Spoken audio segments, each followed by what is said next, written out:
प्राचीन बरही को पुरंजनोपाख्यान सुनाया है।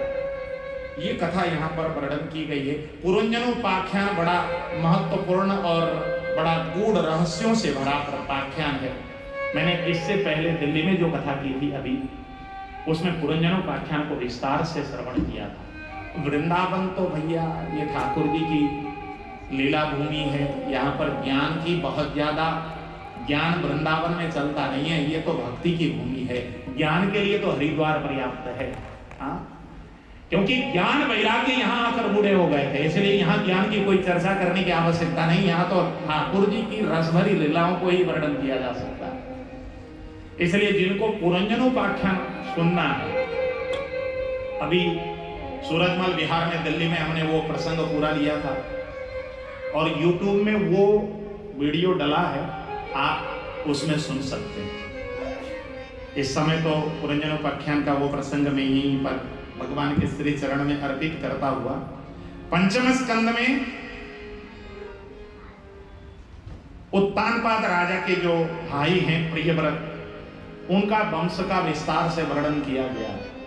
प्रियव्रत राजा ने जो काम किया वो काम और किसी ने भी नहीं किया, क्योंकि प्रियव्रत राजा रात को भी मैं दिन करूंगा ऐसा मन में संकल्प लेकर रथ पर सवार होकर जब पृथ्वी पर वो बिल्कुल दौड़ने लगे, अपने रथ को दौड़ाया। उनके रथ के चलने पर पृथ्वी में जो गड्ढे बने, कितना परिश्रम किया होगा। उनके रथ के पहिए के निशान पर गड्ढे जो पड़े हैं, उन पर जाकर जल जब भरा तो उससे समुद्र की उत्पत्ति हुई। पृथ्वी 7 भाग में विभाजित हुई। ये प्रियव्रत ने ये किया है, पृथ्वी को 7 भाग में विभाजन करने का काम प्रियव्रत राजा ने किया। इनके 9 पुत्र हुए और 9 पुत्रों को 9 खंड का अधिपति बनाया। अग्निद्र नाम का बड़ा पुत्र था इनका, और बृहस्पति नाम की इनकी पत्नी थी।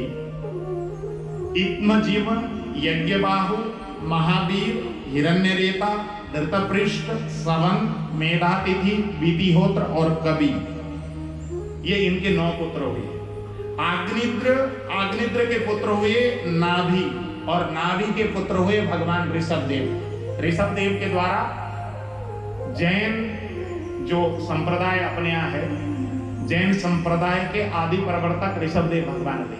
और ऋषभदेव भगवान के पुत्र हुए राजा भरत, जिसके कारण इस देश का नाम भारतवर्ष पड़ा। राजा भरत ने यहां पर बहुत बड़े बड़े प्रतापी कार्य किए, और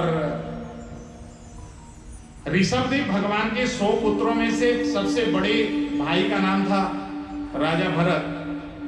9 पुत्र सिद्ध हो गए, 9 पुत्र कुशावर्त आदि के अधिपति हुए, और 81 पुत्र याज्ञिक हुए, और 1 पुत्र राजा भरत हुए। राजा भरत यहाँ का इस भारतवर्ष के चक्रवर्ती सम्राट हुए।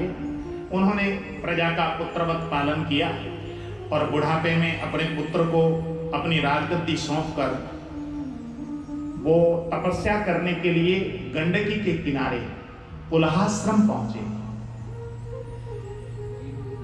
अपनी पत्नी को भी साथ में लेकर के नहीं गए। इनका जो विवाह हुआ था, ये विश्वरूप की पुत्री पंचजनी के साथ विवाह हुआ था, और पंचजनी ने 5 पुत्रों को उत्पन्न किया, जिनका नाम था सुमति, राष्ट्रवृत, सुदर्शन, आवरण और धूम्रकेतु। पुत्रों को राजगद्दी सौंपी राजा भरत ने, और ये तपस्या करने पहुंच गए पुलहाश्रम, गंडकी के किनारे, और तपस्या में रत हो गए। हर समय प्रभु का सुमिरण करते हैं, शालिग्राम भगवान की सेवा करते हैं, रोज जाकर गंडकी में स्नान करते हैं। मुक्तिनाथ के पास में ही बैठकर इन्होंने तपस्या आरंभ की है, गंडकी के बिल्कुल किनारे। एक दिन की घटना, एक मृग गंडकी में पानी पीने को आया, और मृगी ने जैसे ही पानी को पीना प्रारंभ किया, उसी समय पीछे से शेर गर्जन करता हुआ आया, और शेर की गर्जन की आवाज सुनी मृगी घबरा गई। मृगी गर्भवती थी, और घबरा कर जैसे ही उसने छलांग लगाया, गंडकी बहुत लंबी चौड़ी गंडकी नदी, उसके गर्भ से गर्भपात हुआ और मृग का जो बच्चा है वो गंडकी में गिरा और वो नदी में बहने लगा।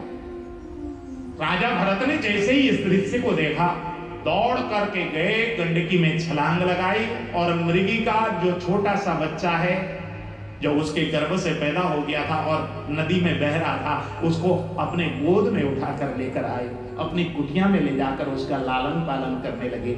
जैसे पुत्र की पालन की जाती है उसी प्रकार जब लालन पालन कर रहे हैं राजा भरत, अब तो हर समय उसी की सेवा में लगकर आए थे हरिभजन को, लेकिन इस मृगी के बच्चे की सेवा में लग गए।